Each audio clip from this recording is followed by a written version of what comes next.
And I think if you really, really want to be a great environmentalist in this country, there are two things to be concerned about: feral plants and animals and plastics. So without further ado, I'm your host, Hamish McLaughlin-Lester. We have audio engineer Bior Aguirre. And then we also have the one and only, the man that is controversial views on climate change, and also, more importantly, is a man that has toured the world as a professor to teach people and has worked on a large variety of large mining companies as a geologist. I'm sure many other roles as well. We have Ian Plimer, Professor Ian Plimer. Thank you for having me. You're welcome. So, how did you become to be like the golden boy of geology? Well, I've always had an interest in geology. Ever since I was about 3 years old, I've been collecting rocks, and I had some very helpful people in my life at museums and school, etc. And it's just been a passion of mine, and I've been paid to follow my passion. So I first started working as a geologist underground at Broken Hill. Yep. And then later I went and did a PhD, which was also underground. I did that up in far north Queensland at a place called Wolfram Camp. Then I joined the staff of a university and was there for a while. Then I became a fairly senior geologist in a mining company and travelling the world and looking at some wonderful things, going to places which people normally wouldn't go to. Then with another company, also working in some fairly hairy parts of the world, and so hairy that I thought, maybe with a few young kids I should come back into another life. At that time I had an offer to go to a university. I accepted it, went there, and then I became professor and head later at the University of Newcastle, then professor of Lagerstättenkunde, which is all deposit geology, professor of Lagerstättenkunde at the Ludwig Maximilians Universität in Munich, and then moved from there to the professor and head at Melbourne, and then finished my academic career as a professor of mining geology at the University of Adelaide. And that was 11 years ago.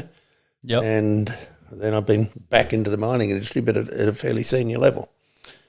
So in all my duties, I've had to travel a lot, go to some really unusual parts of the world, spend a lot of my life in communist countries. What was that like for you? Oh, it was an eye-opener.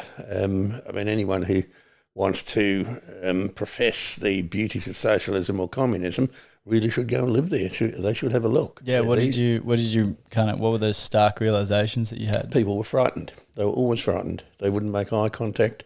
They wouldn't talk. They were frightened to discuss anything.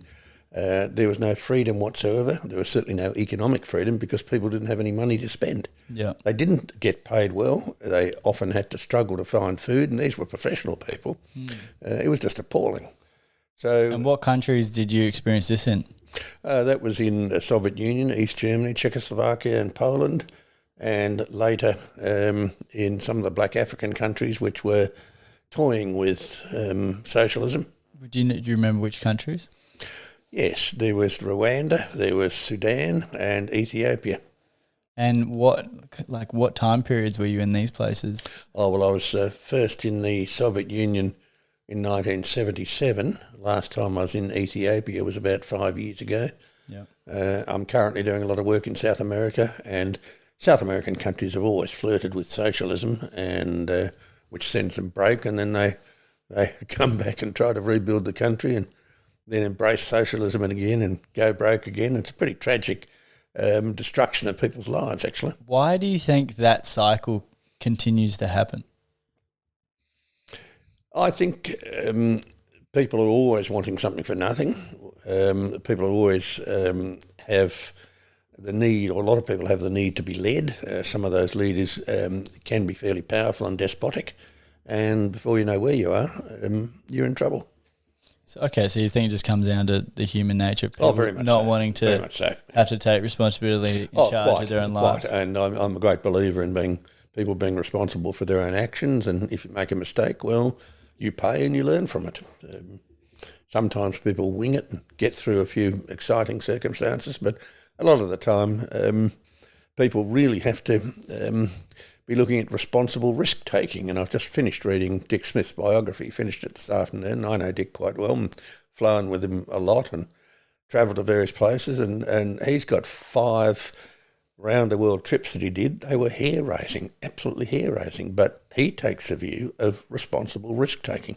Yes, everything you do is a risk, whether you're crossing the road or having a drink or whatever. There is a risk, and you've just got to assess those risks and be responsible for it. And if it goes wrong, well, you've only got yourself to blame. Fair enough. Well, what's been the source of your responsible risk-taking to get to the gravity that you're at? What kind of things do you look at when you're assessing risk? Well, I spend a lot of my time working underground, and so you've got to be 100% aware of everything. Your eyes have got to be open. You've got to be listening. You've got to be. Or like little sounds that might be like, hey, the rocks this is about to fall in. Yeah, the rocks talk to you, and they creak and groan all the time. And when they're creaking and groaning, that means the stress is being let off. When they're not talking to you, that's when you've got a bit of a problem. Little puffs of dust coming from the backs, little rocks that have fallen down. You can see where there's been small rock falls. So underground is not that risky. The most dangerous part about working underground is driving to and from work. That's far more dangerous than working underground. Really? It's a bit like flying in an aeroplane. The most dangerous thing about taking a flight is getting the taxi to and from the airport. That's more dangerous than flying. Yeah, I mean, there's a lot of moving parts on the road, isn't there? Well, there are, and what we have seen in the aviation industry is when there has been a crash, then there's a full investigation. That investigation is public. No matter what country it's done in, it is public, and improvements are made to operating systems or to machines. Now, that doesn't happen in many parts of the world. It happens certainly in mining. We have a regular chronicle of any near misses and misses. But, for example, it doesn't happen with medical practitioners. They bury their mistakes. But well, it wouldn't happen in third world countries, would it? They'd kind of bury mistakes as well in mining circumstances? Well, a lot of third world countries have legislation that allows illegal mining. And what makes mining illegal? Just people don't have any leases, they don't have any safety controls, and they don't pay royalties to government. And where I'm working in Ecuador, we have some of that. We've had at times 30,000 illegal miners swoop in.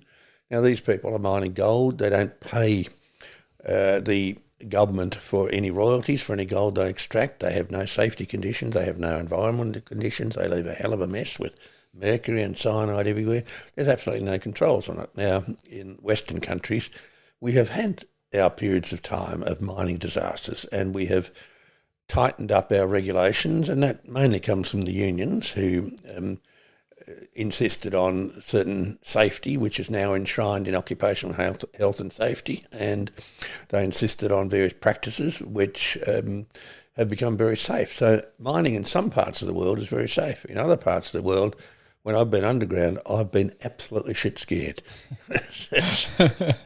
Simply because some of the practices are ones which you would never have in this country. What kind of practices? Oh, exposed 415 volt cables. Just a chap I was with, a bit taller than me, his helmet touched one of these cables and he got a massive shock. Oh my Lord. Coming down in a shaft, and the shaft has a certain weight limit. And wait, so you're saying the wire is just there, not even like bare wire? There's yes. Not even like rubber around it. No. They had tramways, so then these tramways have a wire, and it was in a country where people are a bit shorter than us, and my colleague hit it with his helmet and got a decent spark hit him. Yep. I've been underground where people say they can't lose their detonators. They put their detonators together with the gelignite.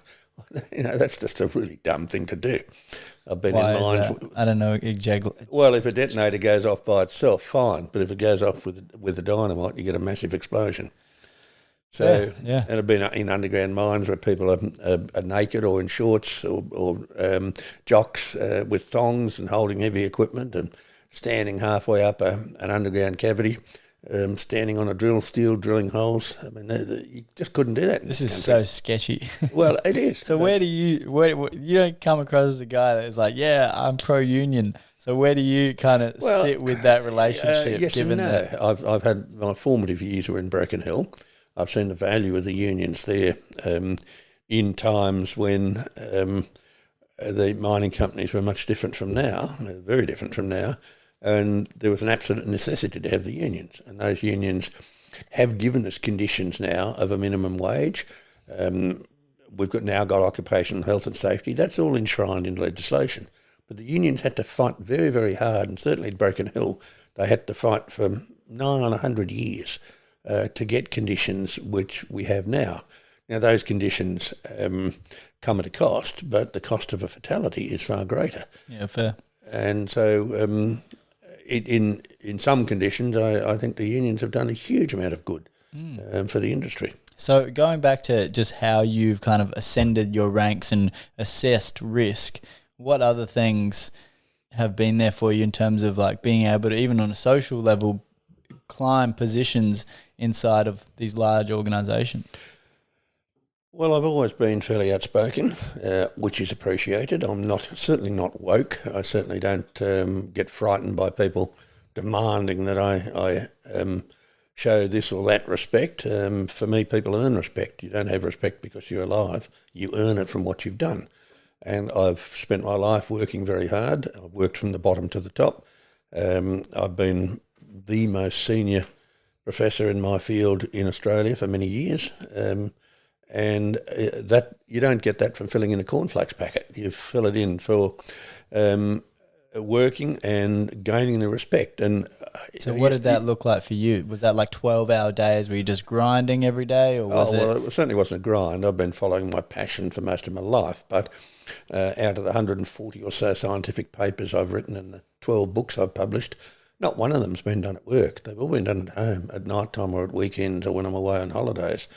So it's been long hours. It's been a bit unfair on my family, but that's what happens when you're a professional. When you're a professional, you get paid to perform a certain way and you get paid to produce the results. And if you don't produce the results, then you should be kicked out.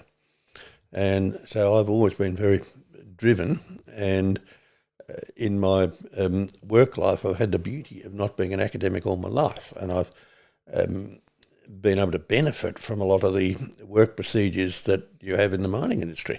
And these are based on key like performance indicators. These are based on being properly dressed. These are based on safety, number one. These are based on actually turning up on time. These are based on performance. Now, that often doesn't happen in universities. And any of the listeners out there might recall some of their university experiences. There were some absolutely dreadful people that get up in front of young people. They don't inspire them. They drive them away. Yeah. So I've always been positive. I've always been enthusiastic, and that's always helped me in my career. But that's just the way I'm made. I'm a positive sort of person.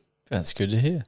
So in terms of the types of papers and books you've written about, I saw online that you have a very strong and researched opinion about climate change, and given that's kind of like the biggest focus of the youth today, and you have a very divergent point of view on that. Could you explain what your point of view is and how it differs to the mainstream's point of view?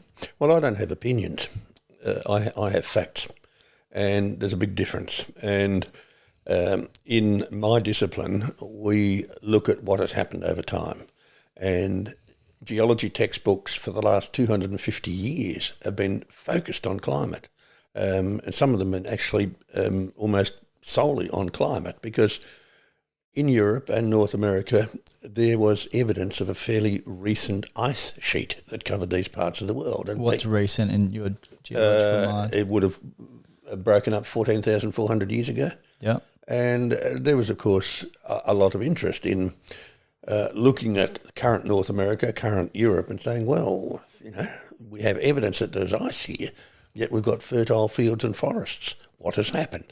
It was a geologist 250 years ago that dawned on climate change. And then the challenge has been to see climate change way back in the past. So when we look at the history of climate change on the planet, for more than 80% of time, the planet's been warmer and wetter than now. We've had sea level higher than now.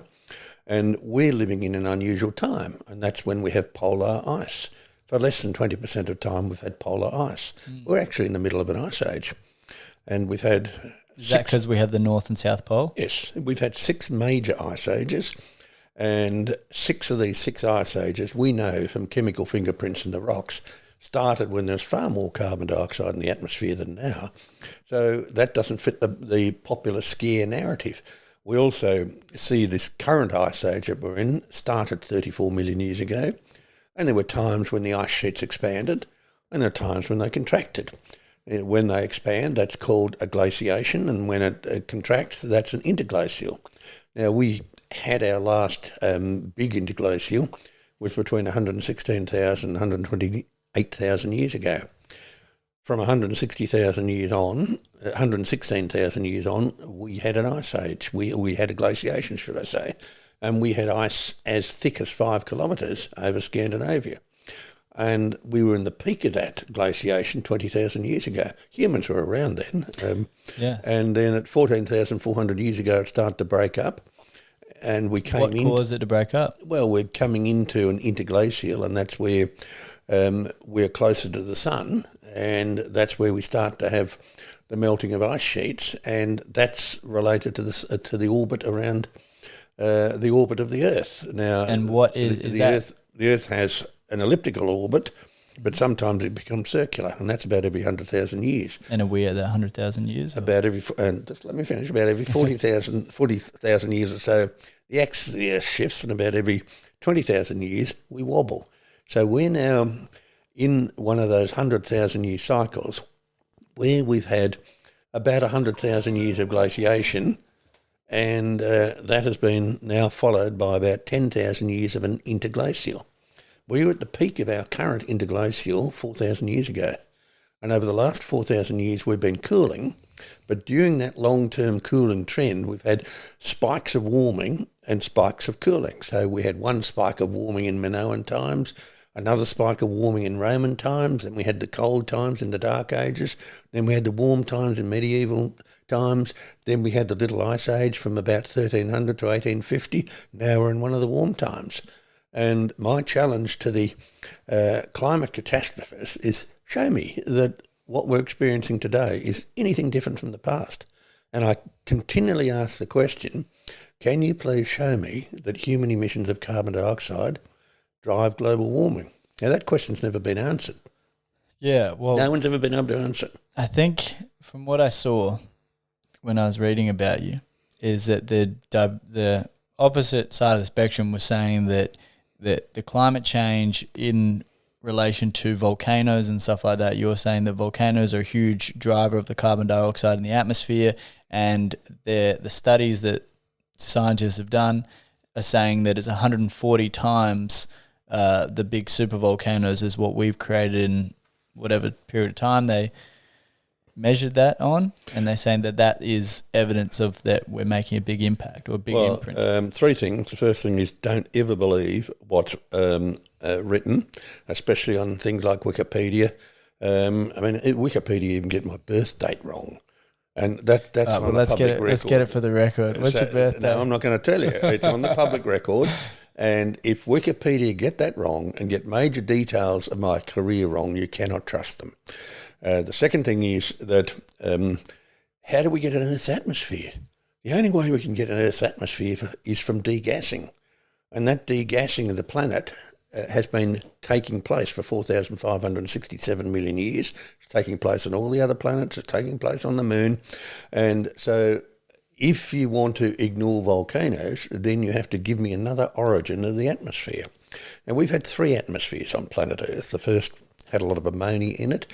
The second had about 100 to 1,000 times more carbon dioxide in it than now, and we didn't have runaway global warming. And the third one is our oxygen-rich atmosphere.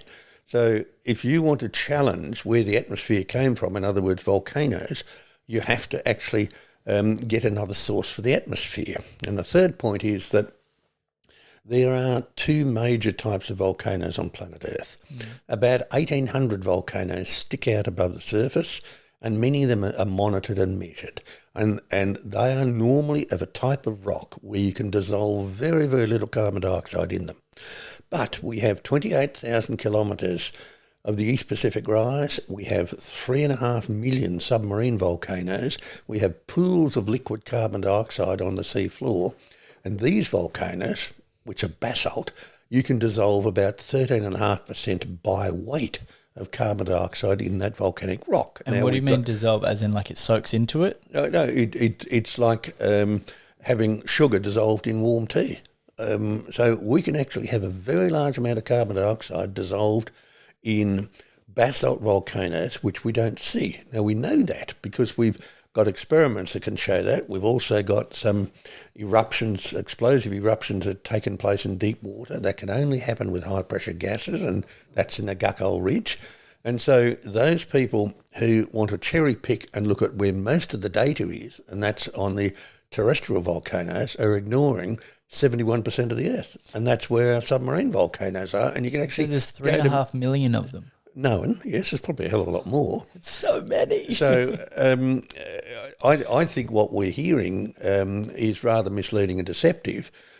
All I'm saying with volcanoes is we do not know the influence of volcanoes in giving carbon dioxide into the atmosphere at present. And the reason for that is we've got no measuring stations deep in the ocean. The second thing is that carbon dioxide that's released dissolves in cool, saline bottom waters in the ocean, and it only comes up to the surface for degassing hundreds to thousands of years later when ocean currents move them. So for me, there are a couple of big unknowns, and one of the big unknowns is what is the source of the carbon dioxide? Now, there are many arguments that are used using various chemicals, and one can argue till the cows come home about the chemical methods of working out where the carbon dioxide in the atmosphere comes from, but a lot of it must come from volcanoes. That is logical. And we've got a lot of data going back millions of years showing that every time we've got in an increased amount of submarine volcanicity, we have an increased amount of carbon dioxide in the atmosphere. So all I do is raise the question, and the question is a really simple one. There is no settled science on this. And for atmospheric mathematicians to try to use models and ignore the past is a complete fallacy. And we see that. We've got now 40 years of models of how temperature is going to increase, and we've also got measurements, and the models just overcook enormously, and the measurements give a very, very different story. And when then we plot that against atmospheric carbon dioxide, there's absolutely no relationship between the modelled or the measured carbon dioxide in the atmosphere and temperature. So I think it's very, very bad science. I think it's because it's been politicised. And if someone comes up with an extraordinary idea, and that is that we humans can change a major planetary system, then you must present extraordinary evidence. And I keep asking the question, can you please show me that human emissions of carbon dioxide drive global warming? That's never been shown. And a major... a US scientist on Sunday, I was on a Zoom call and asked him that question. That's Steve Koonin, who's written on climate a lot. That question's never been answered. And if you cannot have proof that human emissions drive global warming, then the whole charade is exposed. Yeah, well, didn't they change the idea to climate change instead of global warming? Well, that's just changing the words. They're still arguing that it's global warming, but then again, you can ask the same question. Can you please show me that human emissions of carbon dioxide drive climate change? So, and then if you can, you've got a second impossible question to answer. What is that? 3% of all emissions of carbon dioxide come from human activity. That's 3%? Annually. 3% are from human activity. Okay. The other 90% is natural. So if you show that the 3% of carbon dioxide emissions drive global warming, you've then got to show that the 97% of natural emissions don't drive global warming. So this has been a bit like the Dutch tulip craze, or it's been a bit like the South Sea bubble. This is a fad.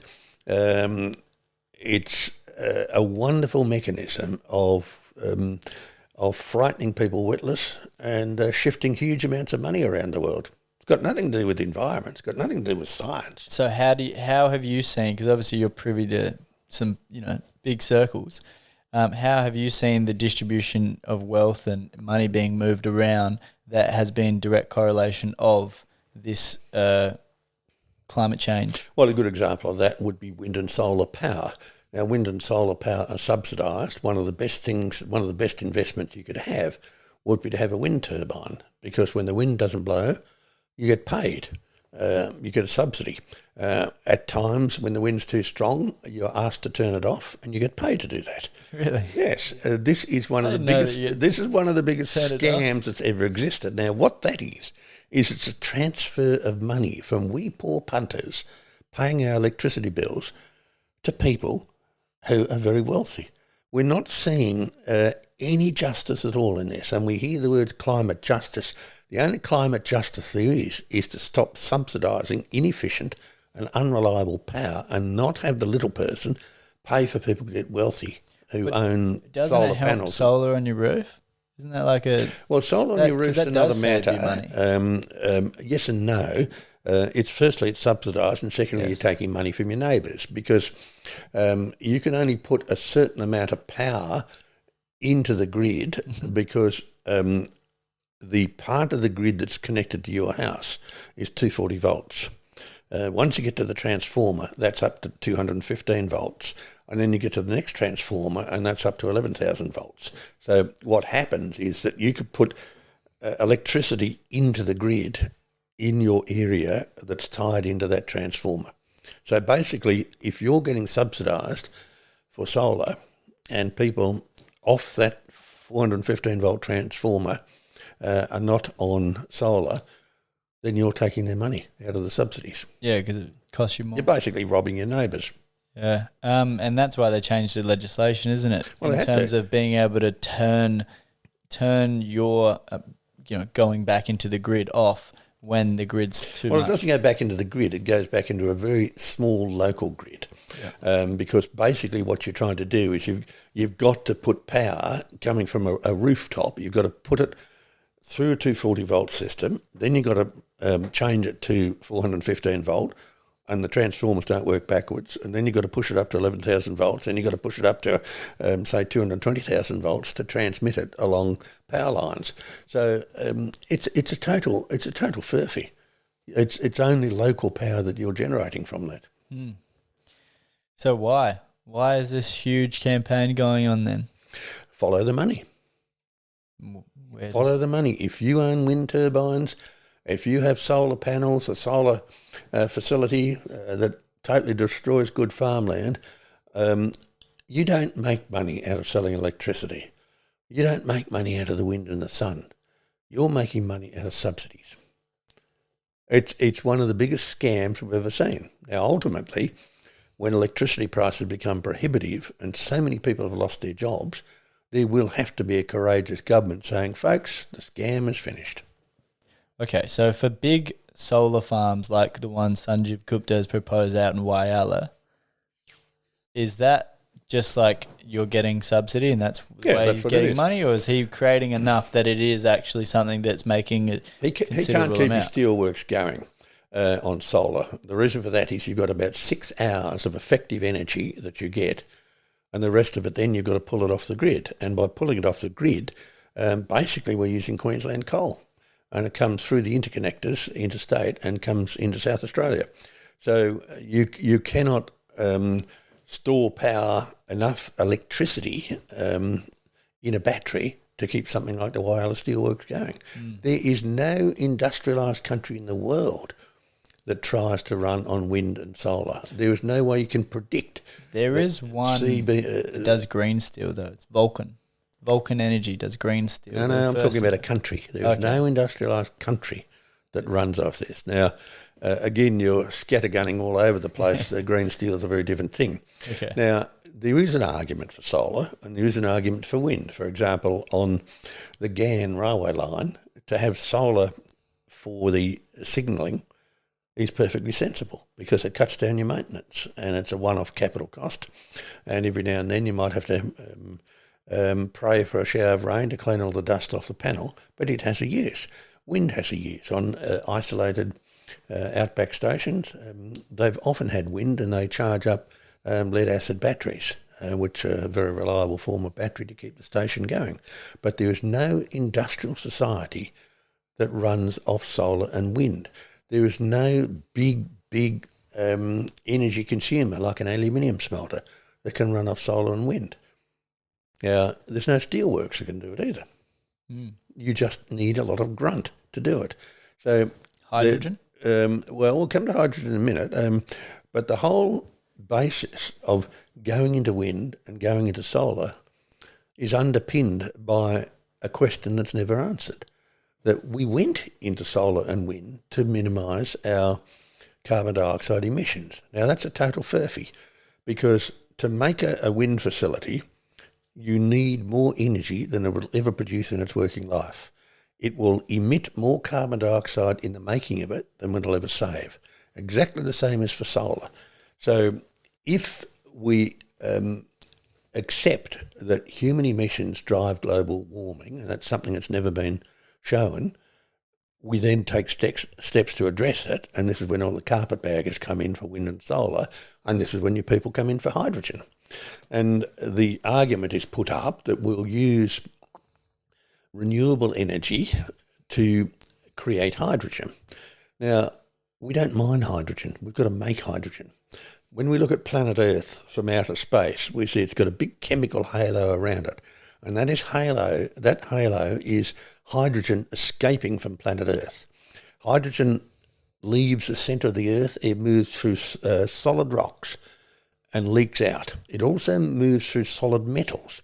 Now, to make hydrogen, you need to electrocute 9 litres of water and you get a kilogram of hydrogen. That process is one which uses a huge amount of energy which you don't recover. When you burn that hydrogen, then the amount of energy you put in to make the hydrogen, you only get about 30% of it back. So it's actually a net loss process.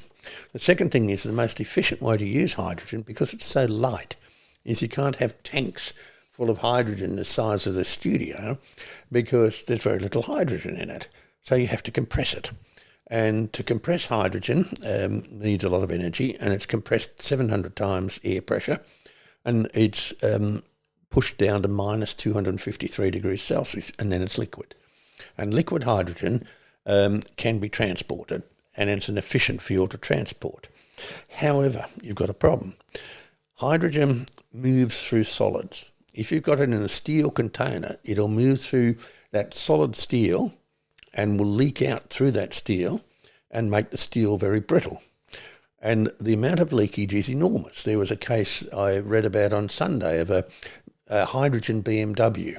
Now, it had to carry a huge amount of weight because of the extra steel required for the tank to hold the hydrogen. It was parked in a garage for 2 weeks. And after 2 weeks, all of the hydrogen had diffused through the solid steel. There was no fuel left. It's an incredibly inefficient way of doing it. What? Why is this going on? Because there are subsidies. This is where it's going.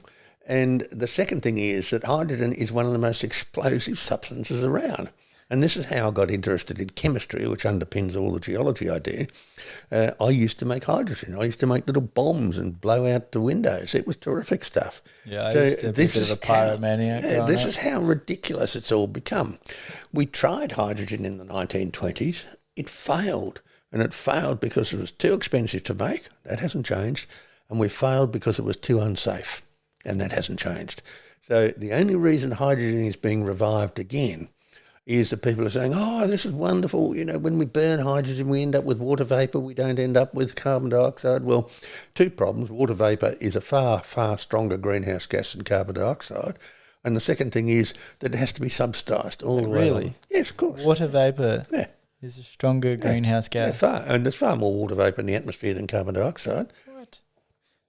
So unless you've got a good basic knowledge of chemistry, you can't dissect these arguments. And we live in an environment of total nonsense, and we can afford to do it because this sounds like 1984. Well, we're so wealthy in this country, we can afford to fritter away money. But come the time, and it's coming, come the time when we've got to tighten our belt. I don't know whether people have got the resilience to do it. People of my age have, because we've been through a couple of recessions, and I lived in very frugal times in post-war Australia, and it was a very different world to that today. And I'm not so sure people would be resilient enough. And if you're 40 or younger, then you've never experienced a climate change, because if you measure temperature, today, then it's the same as it was 38 years ago. So if you're 38 years or younger, you've never experienced a climate change. The only crisis we've got is not a climate crisis, it's a crisis of knowledge and a crisis of thinking. That's the crisis. Well, that goes into quite a big topic now, doesn't it? The crisis of thinking. So where do you see that we have gone astray? I think our education system has been slowly dumbed down for the last 50 years to the point where young people have no cursive writing. Young people often can't read very well, certainly can't write very well. And we have a situation where there is opinion given rather than validated facts. And the end result of that is that people have less knowledge than they had 50 years ago. And the second thing is they certainly don't have the ability to critically and analytically pull apart an argument. And if someone's to put up an argument saying the sky's falling in, if you've got some knowledge and if you are able to argue critically and think analytically, then you can pull that argument apart. Now, in today's world, we have it divided, where we have it divided between the true believers and the heretics. I'm viewed as a heretic. My answer to that is, well, I'm better educated than you, far better educated. And I've been, probably produced 10,000 graduates in my life. I've been in the business of acquiring knowledge, disseminating knowledge and thinking for more than half a century. Now, I pity the poor kids now that are coming out of school. They don't know the basics. You're saying high school? Yes, they don't know the basics. Even coming out of primary school, some of them are seriously undereducated. At the age of 12, I knew the first 20 elements of the periodic table. I knew that because I was interested in chemistry. And what do you think is the source of the difference between now and back then in terms of... Oh, the basics are not taught. People are taught all sorts of other things which they should be taught at home. They should acquire that from general knowledge or reading. What types of things? Oh, their rights. I think it's much better to have a good grip of history than to know your rights. You don't get given rights, you earn them. And so I think we've got a situation where there's so much of the syllabus where time is wasted. Okay. So it's not concise anymore? Well, I don't know about concise. It's certainly concise in the sort of people you want to produce, but it doesn't allow people to be critical thinkers. And critical thinkers are the ones who ask questions, often which are unanswered. And if at school you ask a question which can't be answered, you get kicked out. You're a smart ass. Well, I used to get caned all the time at school for being a smart ass.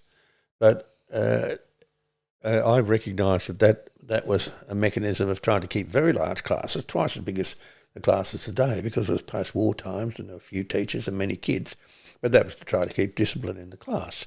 But the teachers recognised that these were genuine questions from someone who had that wonderful quality called curiosity. And curiosity has driven me throughout my scientific career. And that's what a scientist is. There's no such thing as settled science. That's only people who are copping out. Any great scientific theory doesn't last long. It's challenged because people are curious, people check it, people recheck it, and you suddenly find that that's not the way it should be. So where does Einstein's theory of relativity stand today then? Oh, well, it seems like it's been around for a while. It's been around for a while, and it joins many other theories that have been around for a while in my field, say, for example, plate tectonics, and that does get challenged every now and then, and that's very healthy.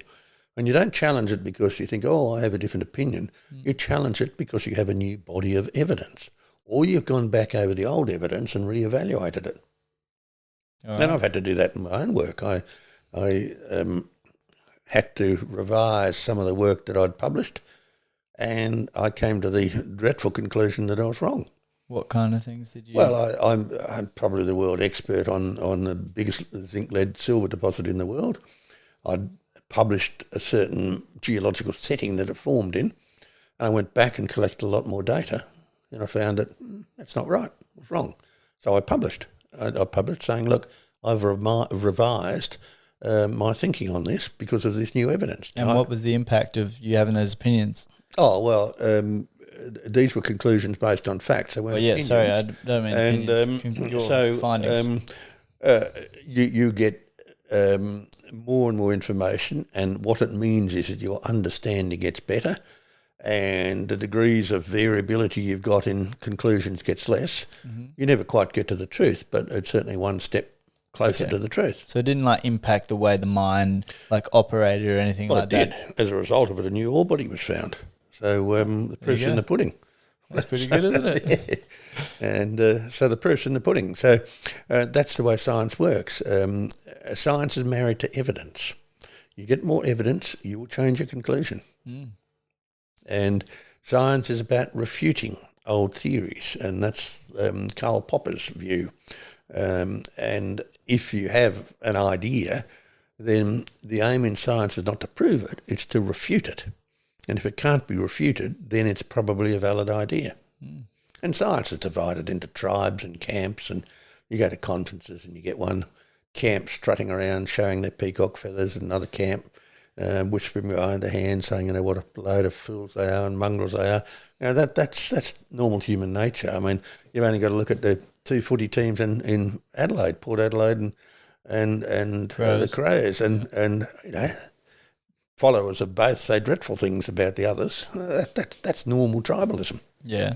Do you think it's also to do with the progression of the way science has been done in terms of it used to be like a gentleman's scientist, and they used to be on the pursuit of truth, and it was based on the idea of I'm just trying to acquire knowledge and truth about the world and have an understanding of where we live. And now it's been like, a part of the system we live in of capitalism, which has created many great things, but now people get paid to provide certain findings for things. So then it's more about they're doing what's necessary to excel their career instead of being the true gentleman scientist of being on the pursuit of understanding and truth. In the 18th and 19th centuries, most science was undertaken by gentlemen. Not only, there were some women involved in it, but they funded themselves.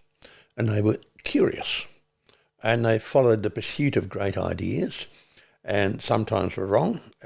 Sometimes some of them were nutters. Others, their science was in accord with that done by others. And that is the coherence criterion of science, where if that body of evidence is in accord with that body of evidence, then the validity of it increases. Now, once science started to be almost totally funded by governments, then governments insisted on certain conclusions. I'll give an example. For many years I sat in the Australian Research Council. Concurrently I sat on the German and Swedish Research Councils. But in the Australian Research Council, there was an edict that came down from above. Anyone who was doing research that was in any way related to cancer, they had to be funded. So if you had ingrown toenails and you could relate ingrown toenails to cancer, you got money. Exactly the same exists now with climate. If you can relate climate change to how wonderfully your garden grows or how you stub your toe on every second step, you will get funded. And so once governments have politicised science, which it is now, then you have serious problems. And we're seeing them now, which is why we have a massive overfunding of science. We have far too many scientific institutions and universities. And I think all that started by having scientists working in the defence industry, and that started probably in the Franco-Prussian War. Certainly was the case in the First World War, and definitely the case with the Second World War and the Manhattan Project, etc. So, can you explain why that's a bad thing, that we have a lot of science? Well, governments want certain conclusions, and governments weaken in front of lobby groups. All the lobby groups live in the national capitals, like Washington or Canberra. They don't live in lower Whoop. And these lobby groups have a self-interest. And so science used to be the hobby of gentlemen. It has been now pretty well completely funded by governments. There is some science, and I know a number of people, including myself, that self-fund our scientific research. And there is some research done in industry. Plastics companies look for bigger and better ways of creating plastics and these sort of things. And so we do have some scientific research undertaken by commercial organisations, and they do that to produce a better product. But most science gets buried. If you publish a scientific paper, the chances of more than 20 people reading that worldwide are very slim. It's not a very good expenditure of government monies. And as the world goes on, we might actually revise that. Yeah, in terms of we're gearing up to war times and well, spending on yes, and it's priorities. There's a lot of money that's spent given to researchers who are pursuing their hobby. And if you want to pursue your hobby, then you pay for it out of your post-tax income. And if you're a scientist working in university and you want to pursue your hobby, you actually get a research grant to do it. And that's quite unfair. Yeah, it's very different, isn't it? Yes, it certainly is. Yeah. And I had many people on my staff, especially at the University of Melbourne, who were pursuing their hobby. And they wanted the taxpayer for them to indulge themselves. Well, they're already well paid. They're already people who have a good life. Why should we pay for their hobby? Yeah, that's kind of a fair point. Good on you. Okay, so in terms of your move back into the mining industry, what was the purpose of moving back into the mining industry, and what kind of things have you been working on after your academic Well, the career? purpose was I'd finished up my academic life. I was at retirement age, and I can't see the point of retiring just because you've got a certain number.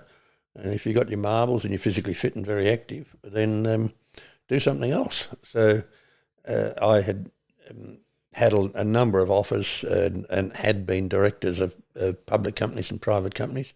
So I moved into being a technical director of a number of companies. And these companies working in all parts of the world. A lot of the work I'm doing is in the Andes. And at my age, I'm 75, going 76. At my age, I can still climb the Andes. I still go up there with the teams of geologists, with them showing me what they found and with me helping them understand the science. I can't see the point if you get to a certain age where you should actually stop work. Now, if you're a roofing tile specialist, there's no way you can be working on roofs at my age. No. I have the absolute luxury of being in the knowledge business, and while I can still stagger around and while I can still communicate, then I do it. So that's one of the great pleasures I have. I could seamlessly move in and out of the exploration and mining industry into universities. Now, that was very useful for my students because most academics have only ever lived in a university. They don't know anything else, whereas I had worked at all levels in mining companies, and this is where most of the graduates are employed. And so immediately you give them something that's relevant. When I move from a university into the mining industry, then I carry knowledge with me. I also carry an address book of 10,000 or so graduates, and if we're recruiting, we know where to go. So it's been a very positive step, and as a director of a company, you've got certain responsibilities, and if you get it wrong, you can go to jail. A lot of other people's careers, if they get it wrong, well, bad luck, you don't go to jail. But if you're a director of a company and you get it wrong, you can go to jail. Now, that's with public companies. I have been director of companies, public companies listed in London, Toronto, and Australia, and director of private companies. But my public role is getting less and less because I'm getting busier and busier in my private roles. Yeah. And in terms of being at such a astute level in these companies, how do you go about managing the stress of all that responsibility? Well, that's easy. You give stress to others. That's just a simple way of managing it. Yeah, okay. I don't wear stress. I'll give it to someone else. I love that. That's great. Wow. You're the guy. Okay. What do you think are the most important materials moving forward into this technological revolution that we're experiencing? Well, you have to learn to think, and then you have to understand how the technology operates. And if you don't understand how the technology operates, then you can't use it effectively. We hear all sorts of things about how this problem is going to be solved with a technological advance. I want to see that technology. I want to understand how it works, and then you have to persuade me how it'll solve my problem. So we're always getting carpetbaggers trying to sell us new technology for doing this or doing that. You have to understand it. Otherwise, it may not work, or you might get robbed. So you have to be very critical, and you have to do due diligence all the time. But in terms of materials, in terms of like under the ground, from a geological perspective, like what are the materials, minerals and resources? The basic materials we use in order of importance are energy, then probably iron, and then some of the base metals like copper and zinc, lead, etc. Some of the very minor materials which are getting a lot of publicity at present, like lithium and cobalt and nickel, they're quite minor commodities, and they're very, very hard to find and hard to treat. And in the industry I'm in now, the big commodities are probably the ones to be in because they're always going to be used. We're always going to need energy. We're always going to be using energy. You cannot listen to this this broadcast without using energy. It cannot be produced without energy, and yet everything around us is based on material that comes from the ground. Yes. You've only got to look at your mobile phone. There are 62 minerals that go into your mobile phone. It uses energy. That energy, principally to charge up your mobile phone, comes from coal. Do you think nuclear will be a big part of the future? I hope so, because it's a very efficient way of generating electricity. It's been around for a very long time. We're the only G8 country that doesn't, G20 country that doesn't have nuclear, yet we export 6,000 tonnes of uranium in yellowcake. We are missing out on a massive market, and that's to go from producing the yellowcake to then producing fuel rods, which then we lease out for a few bob, and we get them back and clean them up for a few bob, then lease them out again for a few bob. We could have a cradle-to-grave industry where we could actually control the world's nuclear industry, and that would make Australia strategically very important and very strong. We can do it because we've got the reserves. There are more reserves in Kazakhstan and Canada, but Kazakhstan would not be viewed as a stable country for long-term political operations on nuclear, and Canada would be. So we've got to beat the Canadians to it. Now, at Hamilton, Ontario, they've already got half a dozen reactors there. They're also building these small reactors, which are absolutely ideal for Australia. You could put it at a mine somewhere, and it might be 50 megawatt reactor, and when the mine's exhausted, you put it on a truck and take it somewhere else. I've seen these we use in submarines. These we use in battleships. So it's tried and proven technology. Yeah, that's phenomenal. And do you think that let me rephrase that. What kind of growth and innovation has there been in the nuclear industry? Because from my understanding, there's a lack of innovation in the nuclear industry because there's not that much consumer confidence to then fund those kind of innovations. It's the exact opposite. There's been huge innovation since the dreadfully built Russian reactors such as at Chernobyl. Mm-hmm. There's now shifting from water to molten salt cooling, now going from very large reactors that might produce 2,500 megawatts to small 50 megawatt modular nuclear reactors. There's a lot of work being done on thorium reactors, which don't produce byproducts which can be used for nuclear weapons. There's been huge advances, and we're almost at the stage now where you could buy off the shelf a small nuclear reactor. These are the sort of reactors that are used in ships and used in submarines. Now, I read something the other day about a ship that had travelled around the world and done 250,000 nautical miles, during which time it had used 72 kilograms of uranium to do that. Now, that's just phenomenal. That is phenomenal. And that is the future. And if we don't embrace the nuclear future, we are going to be a very energy-rich country heading down a path where our energy is so expensive we can't afford it ourselves. In this country, with our coal, our gas and uranium resources, and with what we expect to find in the ground, we have per capita in this country about 5,000 times the amount of energy than any other person has on planet Earth. Now, even more than Africa? Oh, yes, far more. Now, we've got massive coal and gas deposits. We have potential for oil in many, many parts of this country. Plus, we've got an enormous amount of uranium. So we could be like the richest country on earth. Of course we can. Wow. Yeah. There you go. I heard that on an article somewhere as well. But it's not tapped yet. Well, it's got to be tapped because we are in a constant state of flux. And if we don't constantly change, then we will find we'll get left behind. Now, that we're finding now with energy. We haven't embraced nuclear, and we've got this dopey system of having ruinable energy, I call it, rather than renewable, ruinable energy, which we subsidise, and we can't afford that. Now, people now in other countries are giving us the message. In the UK, because of the self-induced energy crisis, they can either heat a room, have a hot shower, or have a hot meal, but they can't do all three. And this is a G20 country with huge coal and gas reserves, and it's just let itself get into that state. In Germany, they killed off their coal industry, and Germany has massive amounts of both brown and black coal.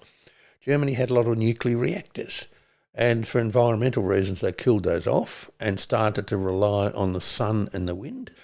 In Germany that didn't work, and it doesn't work anywhere else in the world either, and then they started to rely on gas from Russia. And in my latest book, Green Murder, which came out last year, I was predicting this is going to end in tears, relying on gas from Mr. Putin. He's only got to turn a tap and you're finished. So what's happened now in Germany, which is an incredibly wealthy country, is that people are now going into the forests collecting wood to heat their house and cook their meal because they've been taken off the grid because they can't afford to pay the bills. That's the path for us in this country. If we're not very careful, we'll go down that path. Texas is a good example. Texas is extremely wealthy. Texas has a huge amount of oil and gas, but they've gone to renewables. Now, Texas is not on the main grid in the US. It's on its own grid. And they're typical Texans to do that. Yeah, and right. So in a very cold spell, when there was a low that was just sitting over Texas and not moving, all the wind turbines froze. Oh, that was a couple of years ago, wasn't it? When they had that huge freeze storm. More than 200 people died. And that's where you go. If you have subsidised energy and if you rely on the wind or the sun for staying alive. We've got really good examples of that now. Now, I fear that Australia will go down that route. And if that's the case, your electricity costs will double again, and then they'll double again, and then they'll double again. It's a bit like playing poker. Keep doubling. And eventually you're going to break the bank. Now, once a country's got high debt and the costs are very high, and we see the exchange rate dropping, and inflation going up, they're all the warning signs that we've got to get back to basics. And it's a bit like education. The basics of education are being literate and numerate. The basics of a thriving economy is cheap, reliable energy. And countries in Africa and places like India and parts of Southeast Asia and South America don't have cheap, reliable energy. And there's some places in India and Africa where there is no electricity at night. Now, you need that because kids have got to come home and do homework. If they can't do homework, then the next generation cannot advance. And people in India, they don't care about climate change. They care about where the next meal's coming from and whether their kids can get an education to get out of poverty. And by denying cheap, reliable electricity to India and Africa and many parts of South America, and basically you're keeping people in poverty. This has been known for a long while. You give me a lot to think about. I love this. People call me controversial. I just call it as it is. Yeah. If you don't like it, well, take a teaspoon of cement and harden up. I reckon it's just the truth. The truth that is being suppressed. Well, perhaps it's been suppressed. Perhaps people don't want to know because in a very, very wealthy country like this, people feel guilty. And although Christianity is almost dead in this country, they still adhere to Christian guilt. They adhere to redemption. They adhere to buying indulgences, and they will suffer a little bit, and that will assuage all of their guilt. So we have this hangover from we're in a post-Christian era, and there's a hangover, and people feel guilty about being wealthy. Now, being wealthy is a wonderful thing, because being wealthy, you pollute less of the planet, and you have fewer children. And the greatest thing for Africa to get them out of poverty is to have them become wealthy. Yes. Help them with cheap, reliable energy like coal-fired power. There's stacks of coal in Africa. So I think we're looking at things from the wrong direction. The wealthier people are, then the fewer children they have, and that will lead to a natural decline in population. We've seen that in Japan. We've seen that in Italy. Yeah, well, they're going on a huge decline in Japan. It's a worry now. Well, they don't have an immigration system. Yeah. So if you don't have immigration into Japan, then you have a population which is getting older and older, and fewer people working and paying tax to support the older population. Now, we've had a Ponzi scheme in Australia with having continually high immigration. And so we've just kicked the ball down the road. We haven't faced reality. But the reality is that unless you can keep the older people fed and watered, you're in trouble. Plastic. Pollution. Wonderful stuff. Where do we think? But also dreadful stuff. As I mentioned, I was reading Dick Smith's biography. He was mentioning how he was flying along the Aleutian Islands, and the amount of plastic that he saw on the beaches there was terrible. And I think if you really, really want to be a great environmentalist in this country, there are two things to be concerned about: feral plants and animals, and plastics. And if you're a great environmentalist, get your gun, go out and shoot the feral pigs, the feral donkeys, the foxes, clean up the environment of all these introduced animals. Just get rid of them.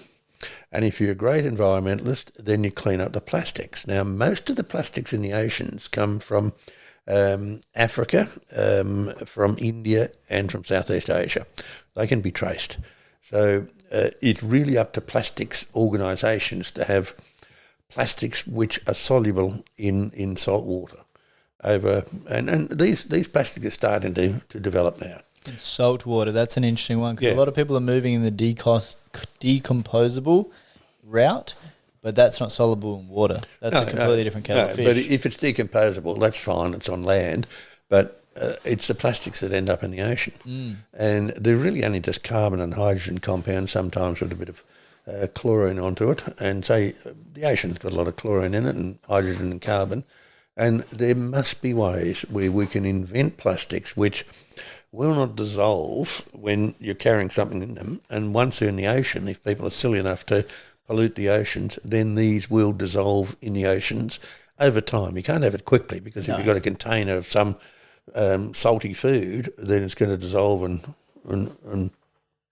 make a mess everywhere. Exactly. So there's a lot to be done. But I've been looking into that personally, because I'm looking at creating a startup that's about literally solving waste, because I looked at what I was passionate about, and I was like, I like Earth. It's a good place. I like being here. But I couldn't make sense of all of the greenhouse gases and climate change. I don't have the science background to even be able to understand. You need an organic chemist to help you with that, to actually look at various methods of decomposing plastics. Now, it can be done by various bacteria and algae. I found one, though. This is quite well known. Mm-hmm. I did find one that they said from the manufacturers. They use an ethanol-based plastic that decomposes in up to 8 months. You're making a lot of noise, mate. Can you ease up on the noise? It's coming through the mics. Or turn your mic off at least. Thanks. So it's decomposable in up to 8 months, and what they do is they utilise wheat straw, which is an agricultural waste product, and use that for a lot of the actual material of the plastic. And they said it decomposes in 8 months. So I was like, that's a pretty good solution. Yeah, well, ethanol is alcohol, or one of the alcohols, but it's the alcohol we all know. Mm-hmm. It's a very interesting compound, actually, when you look at all the complex organic compounds found in space. The alcohol we find in rum or whiskey or beer or whatever. It's a very common compound in space. Space is ready for the bars. Imagine having having a whiskey made from like ethanol from space. Well, there's a lot of really interesting things in space. Every year we get about 50,000 tonnes of dust, cosmic dust, drop onto planet Earth. Really? And we use that for many reasons, many ways of being able to work out what's happening in outer space. And there have been periods of time when we've got much more cosmic dust drop onto Earth, and that's when we've had all sorts of comets and things decomposing close to Earth. So we get a lot of stuff drop in on us, and we also lose a lot of stuff. As I mentioned earlier, we're losing hydrogen. We lose a bit of helium.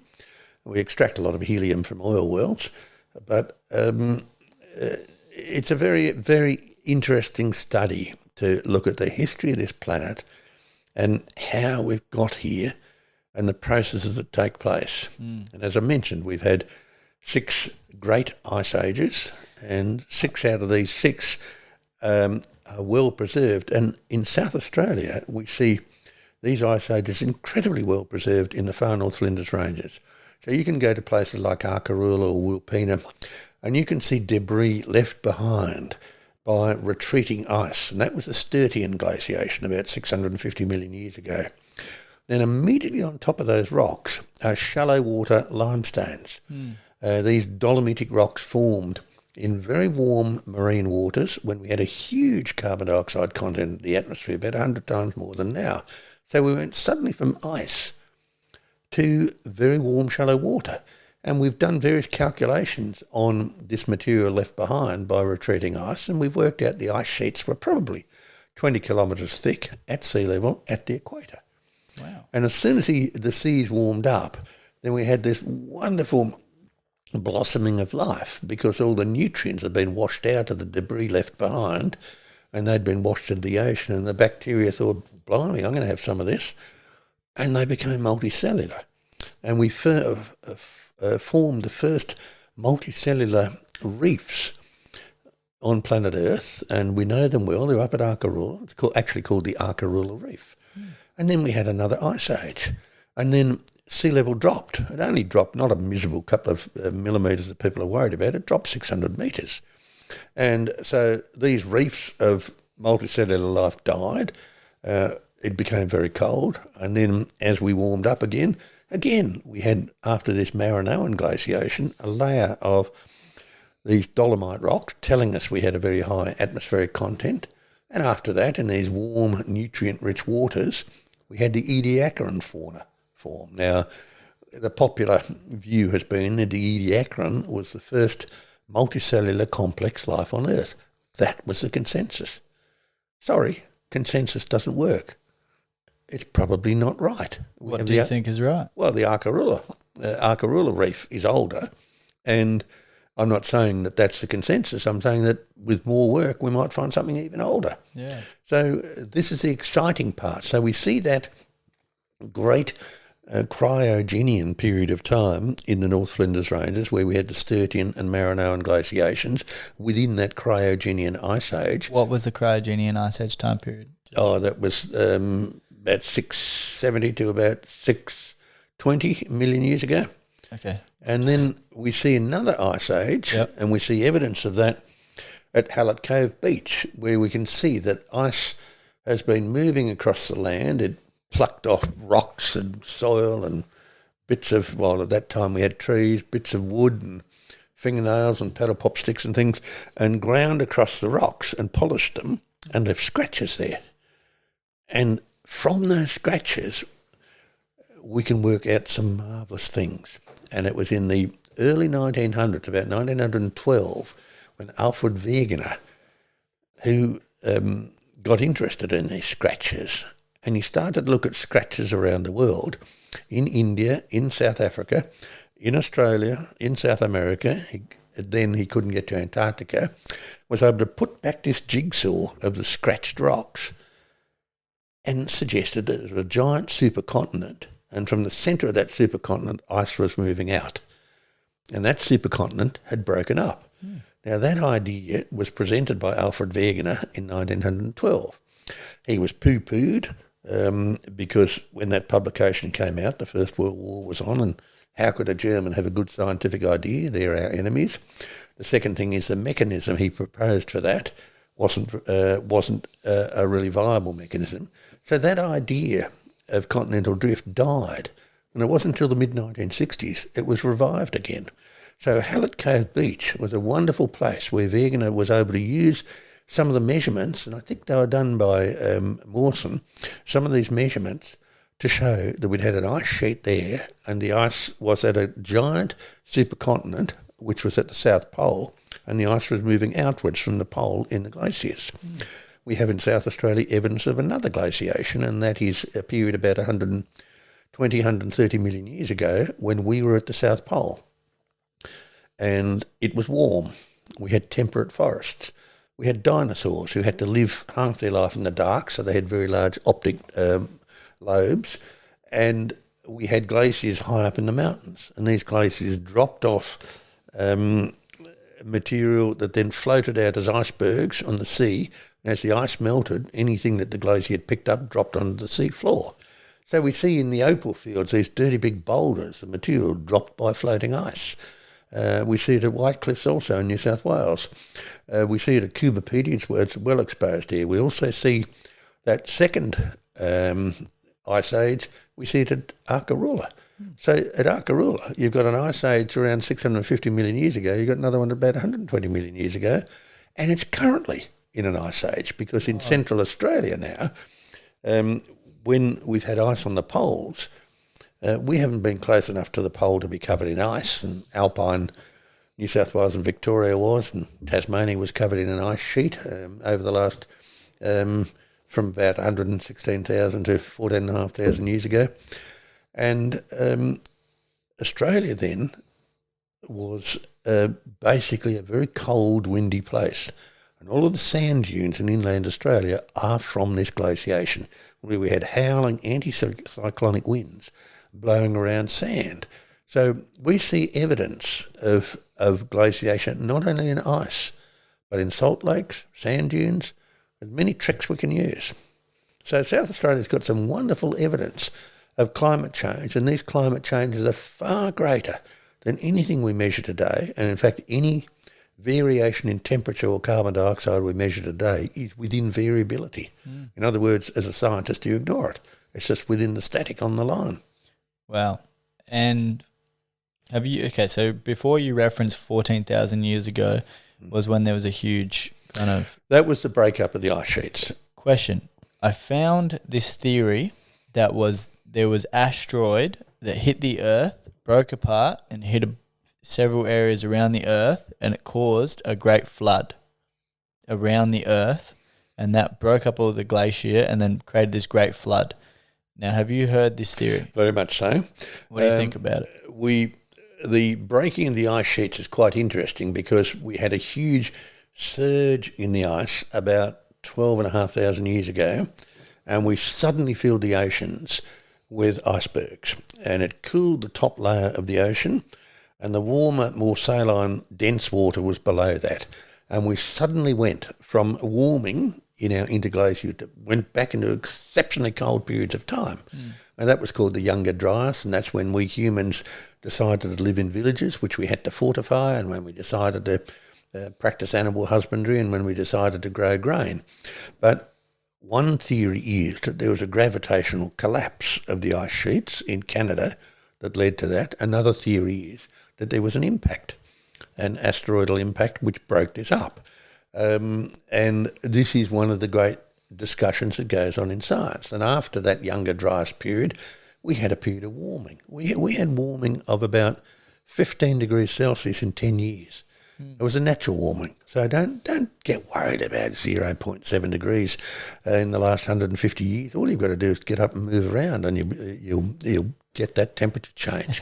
So the key thing with talking about global warming is, when do you start measuring? Yeah. If you started measuring 38 years ago, there's been no change. If you started measuring 150 or in the 1850s, then there's been a general warming of about 0.7 degrees Celsius, with 3 periods of slight warming and 3 periods of slight cooling. If you started to measure from the medieval times, then in medieval times we've had a cooling of about 4 degrees Celsius since, say, 1200 AD. If you wanted to measure from the time of when the Vikings first appeared, about 750 AD, then we've had a distinct warming. If you want to measure when a temperature trend from the time of Jesus, then we've had a cooling of about 5 degrees Celsius. So if you're telling me that the planet's warming, my question is, since when? You cannot ignore the past.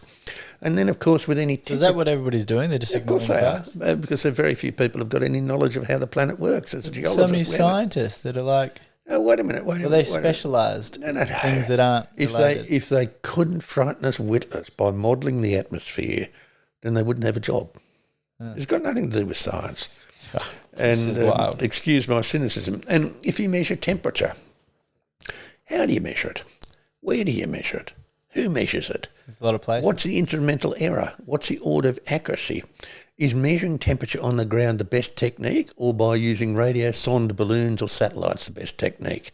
And so when you look at the cover of the planet Earth with ground measuring temperature stations, it's pretty sparse and there's a lot of the Earth not covered, and you have to make a huge number of assumptions, and that temperature record is contaminated anyway because the primary record has been changed, and the primary record has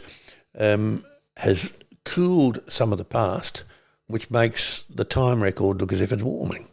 So a better temperature record would be from radio sonde balloons, or a better temperature record would be from satellites.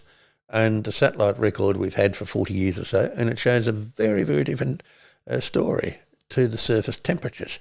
So what we get told are surface temperatures where the measurement technique has changed over time, the measuring stations have moved, some measuring stations have been disbanded, and a very large number of the measurements have been tampered with. So you have to do a quality assurance, quality control of all your data. Now, that's not happened with the temperature record.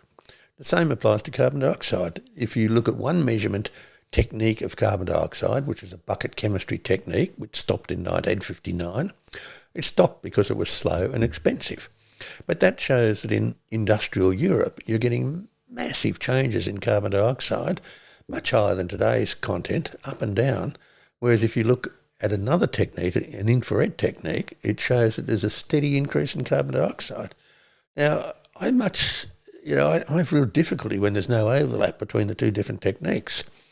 So one has to be very sceptical of data, and you have to ask all the quality assurance and quality control questions before that data can be accepted.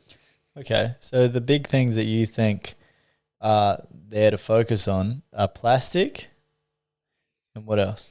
Feral animals and feral plants. Feral animals, feral plants, but what about different pollutions from the different chemicals used for, say, the textile industry? Well, in most advanced countries in the world, that is very tightly controlled by legislation. And okay, so it's more about legislation in countries where a lot of it is made. Yeah. But there is no legislation in this country to control feral pigs. So I urge listeners to get yourself a gun, Which gun? What's your favourite? No, that's not my area. But get yourself a decent gun and go out and kill feral animals. I love that. It's good for the environment. Get it? Yeah, beautiful. Beautiful. All right, I think, how long are we in? What's the time? Oh, Lord. Yeah, 119. Okay. Oh, 119. Oh, we can go for a bit longer. That's all right. You got time? Yeah, I've got... Yeah, that's all right. I've got a conference call in 3 hours' time, so that's easy. You got plenty of time, mate. Beautiful. So in Australia, it is that. In international countries, is getting more regulation, allowing people to have access to energy and then being able to amass and create wealth, so then they reduce their populations and have more educated societies. I'm not a great supporter of having too much regulation because that just log jams everything, and certainly in this country here, we're grossly over-regulated with red tape and green tape and black tape and now the blue tape from the UN. And it means basically that a lot of major projects can be totally and absolutely stopped by bureaucratic procedures. We've probably gone too far in this country. But there's some countries where you can just do anything. Yeah. And these are some of the African countries. These used to be some of the South American countries, although they're lifting their game. And it used to be some of the Southeast Asian countries. Some countries really, it's just appalling, the environmental conditions they have there. And a lot of that is controlled by bribery. Bribery and corruption is worldwide, but in third world countries, one of the reasons they cannot get ahead is that there are a lot of sticky fingers when money starts to change hands. How have you seen bribery and corruption take place in Australia, or know of? It's a bit different in this country. You might get an invitation to the grand final in a box and get well looked after there. You might get taken to the opera, or you might go to a retreat on Hamilton Island or something, all expenses paid. It's basically, it's not bribery, it's a way of getting your voice heard. It works very differently in Australia, but I have no doubt in this country there's large amounts of money that change hands. We've seen it already with a number of the politicians, but it obviously happens in business also. Yeah. And the problem with bribery is once you do it once, then that's it. You've got to keep paying bribes, and once you do that, you're caught. And is that because that becomes your expectation with whoever you're dealing with? Yeah, of course. Yeah. And you do it once and you're dead. So you've lost your reputation. So you just really can't do it anywhere. And I've bribed twice in my life. Once was to get my passport back in Mali, in West Africa. And that was so I could leave the country. And basically I had to cough up some money to get your passport. Get the passport back. Yeah, well, and what was the second time? It was a Polish police officer who wanted to book me for speeding. I mean, can you believe that? And so he had a trainee with him. Oh, so he's trying to do the rules by the team. He was doing it by the rules. Now the problem was that I was certainly speeding, and I showed him my Australian licence. Well, that was just gobbledygook. So we did a deal, and the deal was that he would book my wife in the passenger seat for not wearing a seatbelt, and he would fine her. Because she was Polish? No. He would fine her, and she would have to pay cash to him. And of course, he made a record of it and gave a receipt. And then he recommended a very good restaurant where we go to for lunch. And his offside had gone off for lunch somewhere else, and he came back and wanted some money to make sure that we could leave Poland. Oh, cheeky! Yeah. That's a cheeky way to do it, because you obviously went to that restaurant. Yeah, of course. Yeah, he's done that more than once, hasn't he? Yeah, well, of course. Yeah, that's the MO. But yeah, I had something like that in Poland. We went to this club, and then there was these. I don't know, there's this chick that was trying to pick us up, but we got warned before that girls try to pick you up. You go out in the alley, there's some guys there that beat you up, take what you have. Take everything, yeah. So we knew that was coming, and because it started, and we're like, no, we know what's happening here. Yeah. So we avoided that. Yeah. That's good. Well, look, that's why you have to travel. And the disappointment I have with a lot of Australians is that they don't travel. Yes, they go to Bali and smoke and drink all sorts of things. Yeah, but not cultural. But they don't go into the heartland of a country. And as a geologist, I am required to go into the heartland of the country. And you have to work with the local people. You have to make sure that what you do is for the benefit of the locals. If you come in there and want to rape and pillage, well, forget it. Can't do it.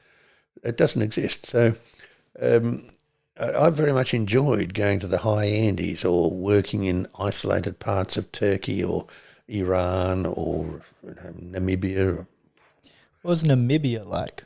I think it's an absolutely magnificent African country. What were the social kind of like more anthropological practices? Well, that they had? it was German Southwest Africa. They still speak German. It's pretty underpopulated. Like, what's underpopulated there? I don't know what the population of Namibia is. There's like thousands or millions? Oh, no, it'd be under 10 million. Okay. They have a big diamond industry. They have a small mining industry, an agricultural industry. They have basically one ethnic group, the Damarans. And I found Namibia an absolutely wonderful country. It's at about the latitude of Rockhampton, but it's an alpine desert. Wow. So you don't have the tropical diseases that you get in other African countries.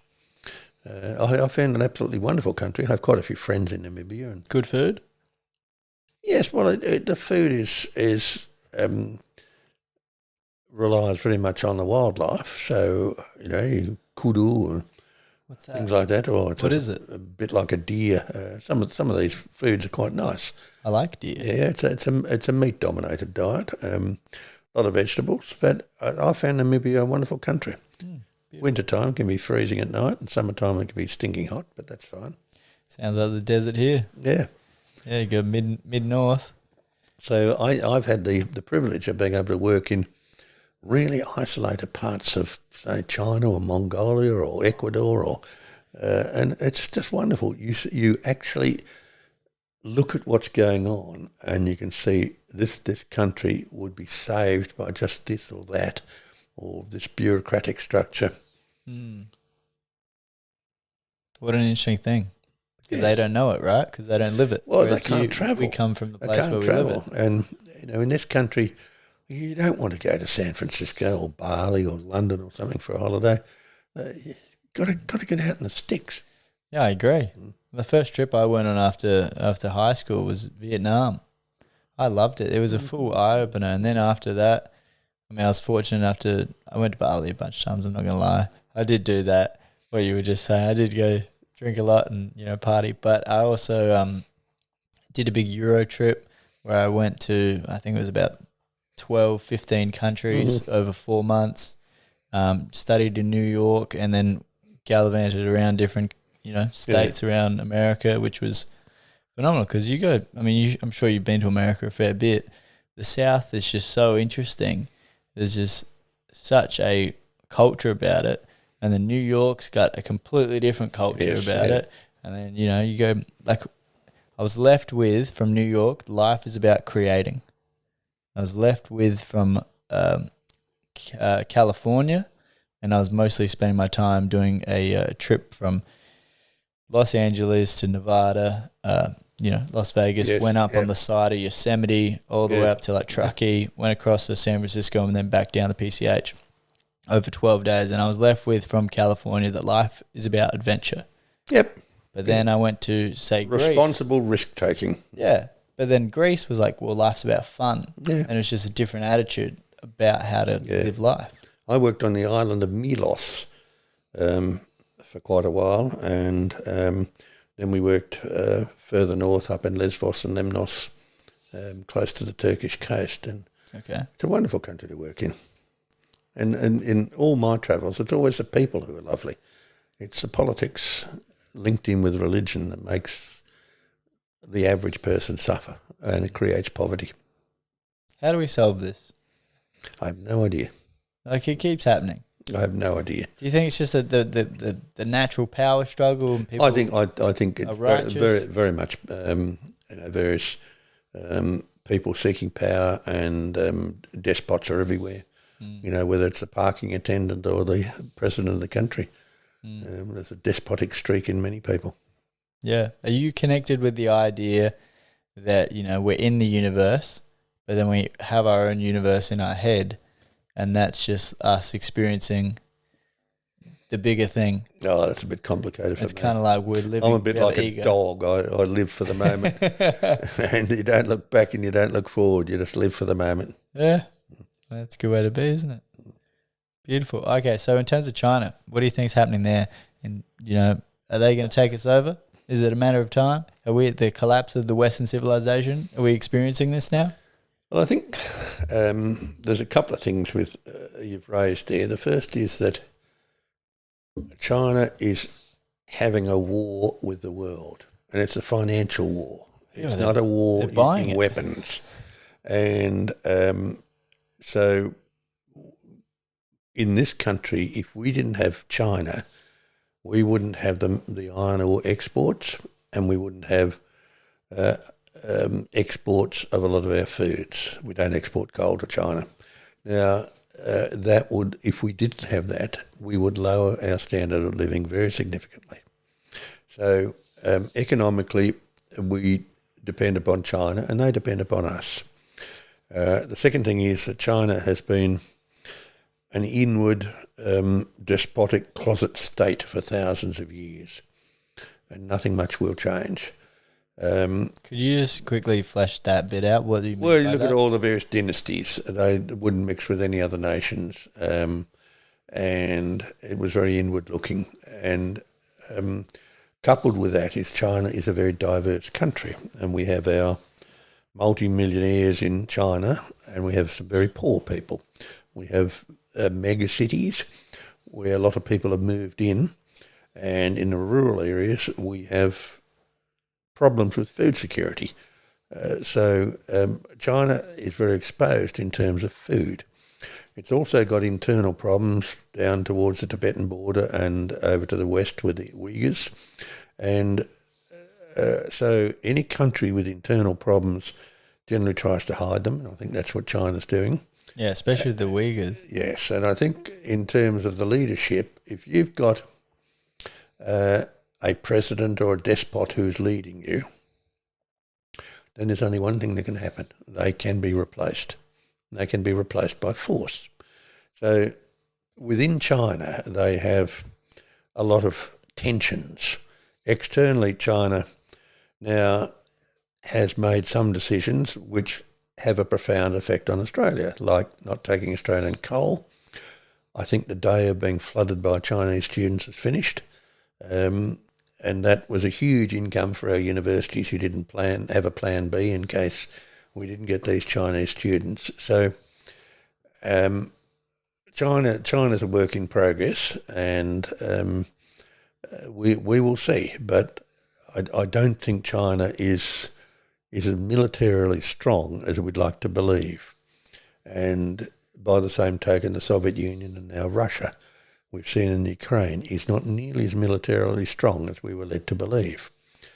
In terms of Western civilization, which you mentioned, I think we are in the Western world at a stage where we are seeing the erosion of Western civilization. Everything that's precious in Western civilization, like the church, like the family, like political structures, like reasoning, which came from the ancient Greeks, everything has been attacked.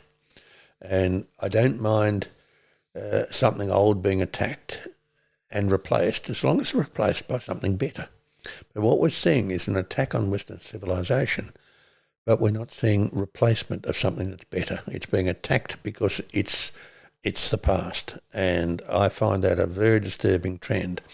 All the great aspects of Western civilization, like music and literature and art, are basically being pushed to the sidelines. And so the fundamental question that as a human you have to ask yourself is, who are we? It's becoming harder and harder to answer, because the who are we derives in this country from a long history going back to the ancient Greeks of Western civilization. We also don't ask another profoundly important question, is how do we know what we know? We are destroying the tools of analysis and critical thinking to actually be confident in what we know. So opinion today is often the loudest noise is the popular opinion. It's not necessarily an opinion that's correct, because we don't ask the question, how do we know what we know? And we can test what we know, but that's unacceptable.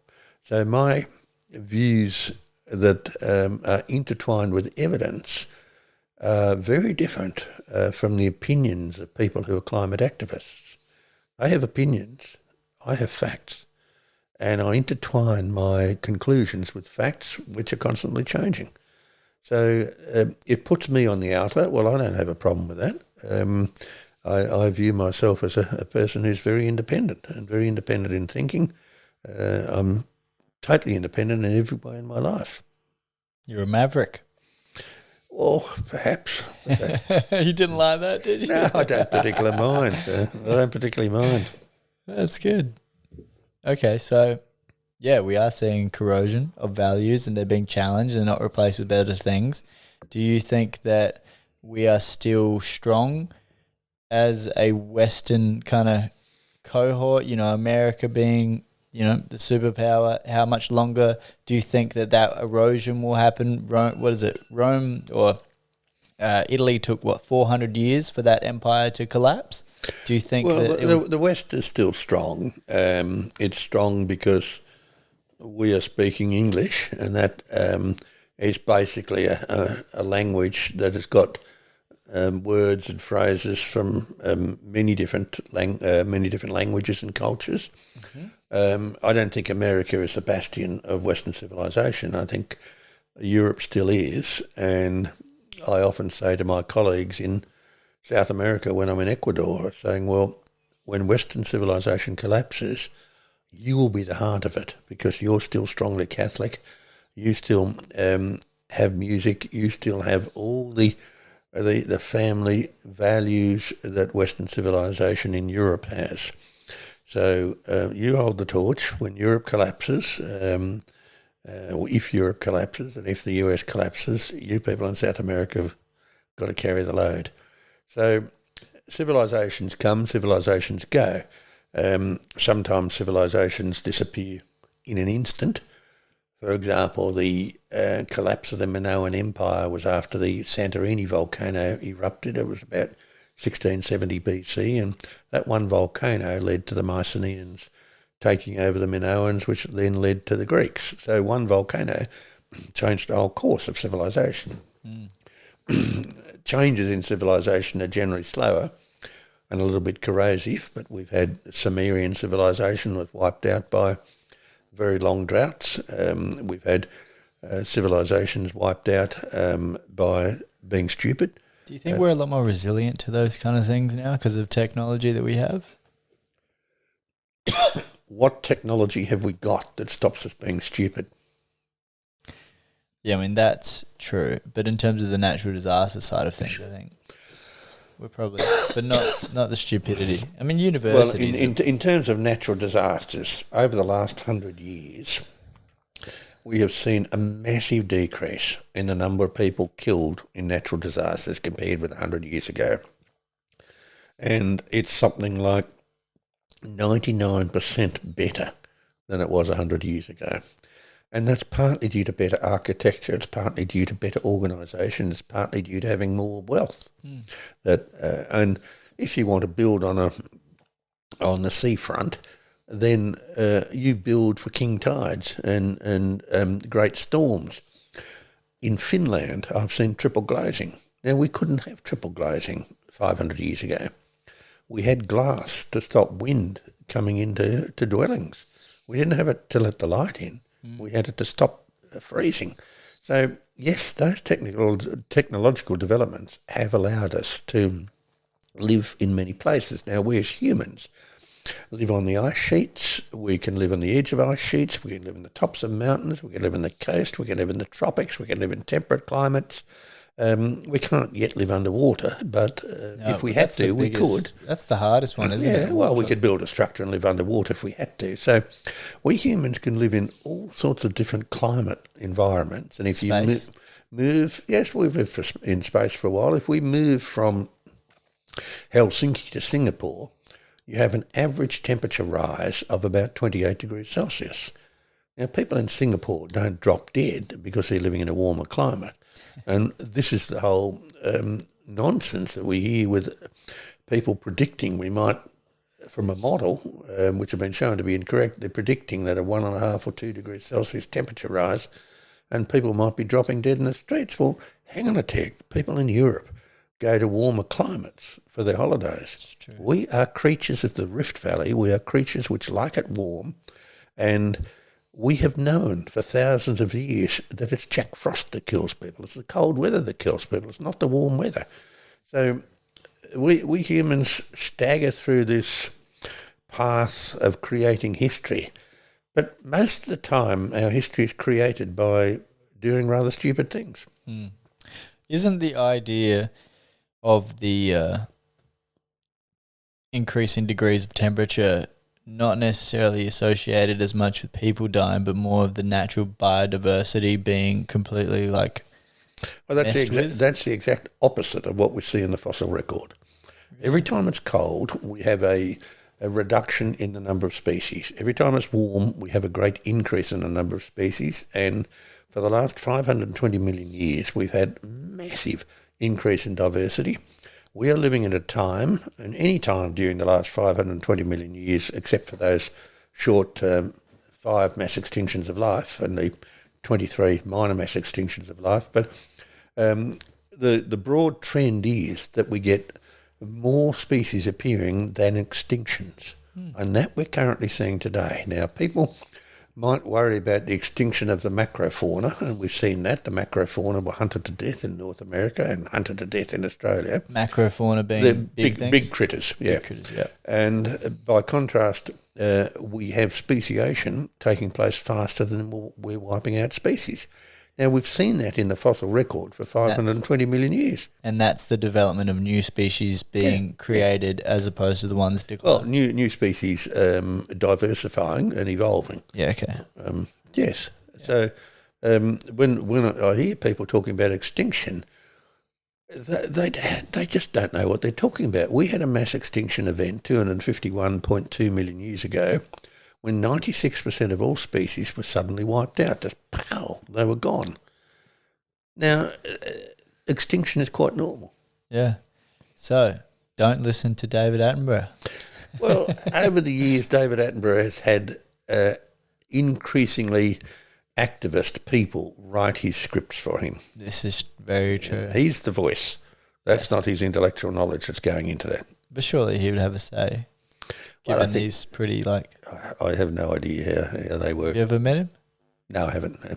What kinds of people have you met that are, like, huge in your fields? Well, I've met all sorts of prominent people in, I've met prime ministers, presidents, I've met leading people in science. I have a huge address book of people I keep in contact with. So I'm at the level and stage in life where I have people that vary from underground miners to, well, last Saturday and Sunday I was with the former Prime Minister, Mr. Abbott. So, I have a great spectrum of people I know and that I spend time with. And you have a lot of international friends in those kind of circuits? Course, yeah. But at my age now, they're starting to pop off. They're starting to they're drop starting to dead, die. snap their hobbles. What's that like for you? Well, I haven't died yet, so I can't answer the question. Not death. What's it like for you, having, the idea of death? Yeah. I don't have a problem, really. No, look, I'd like to live a lot longer because I've got so many more people to offend. Yeah, that's growing. That's definitely growing. The populace of those that get offended easily. Well, take a teaspoon of cement, harden up. I agree. It'd be good. I think Jordan B. Peterson says the source of it is because we have way too many left-wing teachers in our universities, and therefore people are being indoctrinated with not more stoic values. I think he's right. Yeah, he's hitting the mark. There's no struggles left. No, there's no struggles. No struggles left. We're making them up. We're making them up. I think we are. Yeah. I think we are. And it hasn't helped where people have a machine, a mobile phone, where they can instantly call up information. Doesn't mean the information's correct. This is true. And, we're saturated with information now. And if you are searching for something, you've really got to know what you're searching for before you can get the search engine to look for you. And unless you have knowledge that's stacked away in your head. I think that's where the problem begins, to be honest. That is why What's Your Voyage has been created. Yes. Because it's too hard to find out things, and would rather, sit down with you who've spent your life researching things. Well, yes, but also in my life I've been forced to commit a very large amount of knowledge to memory. Mm. Now people say, I don't know that, I'll Google it. Yes. How do you know it's right? How do you know it's correct? You don't. And the best way I have found is to ask questions. That's a very good way of learning things. Well, with that, what questions do you think I should ask you? Well, we've covered most of the ground. I mean, I don't know what makes me tick, so don't even ask me that one. I come from a different era from you. I come from an era where there were only 2% of school leavers that went to university. I come from an era where we were pretty poor. And if I didn't win a scholarship to go to university, I couldn't have gone. My father was an invalid. There was no way we could afford to actually go to university. I come from an era where we were blessed with hard work, which was pleasurable. I come from an era where you had very few expectations. That's definitely different. I've never planned a Very career. different. I'm a great opportunist. Things just happen. So, when you get an HR person saying, "Oh, can you tell me how you see yourself in 5 years' time?" I don't like that question. Well, it's the question of a fool, because if a great opportunity comes, you take it and run with it. Yes. I don't know if a big opportunity is coming tomorrow. I don't know if driving back home tonight, if I'm going to hit a Kenworth truck. I don't know what's going to happen. So, Well, touch wood, that one doesn't it's not happen. worth worrying about. If you can't have any control on it, why even bother worrying about it? So opportunity is a great thing, and taking an opportunity is actually taking risks. And I think we've got to take risks. I agree. But it's got to be responsible risk-taking. Yeah. I may add that's why, like in my upcoming publication of poetry, when I spoke about when I was in the class, the teacher instructed us like a sergeant, and then we were seated, and then we got asked the question, "What do you want to be when you grow up?" And then I said, Not like you would be my answer. I was like me, yeah. So it's that question has been like almost indoctrinated in young people, and it's like you got to flourish first to know. Like, Well, I've never planned a career. yeah, Things just happen.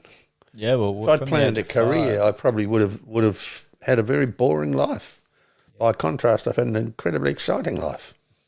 Yes. that's it. Yes, you I'm have. alive. You have. You've had a cool life. You've gone all around the world. You've lived with different societies. You've, learnt a lot and made a lot of money for a whole bunch of people, and I'm sure yourself as well. And, I mean, you've tasted and experienced just a big, Had a diverse good life, but a lot more to go. I agree. Survived all sorts of things, and I'm still here. Yeah. Although not natural disasters, I hope. Have you been a part of a natural disaster? Like where there's been a hurricane there? I think me being born was a natural disaster. Look, I was in a typhoon 2019 in the Sea of Japan, but it was a big ship, so there wasn't a problem. Okay. We experienced floods and droughts, bushfires, the whole lot, but that's just part of the cycle of life. Yeah. That's it. It's true. It's interesting how, like, up north in Australia, when it just rains, there will just be huge floods. Yeah. Because the ground is so hard that it just doesn't absorb in, and there's no reasons for it to and we don't absorb. have a great topography. We're a pretty flat country, so it takes a while for the water to get away. Yeah. I've experienced heavy rains in the Andes, and the water just runs off. I mean, you have very steep slopes, whereas in inland Australia it doesn't. True.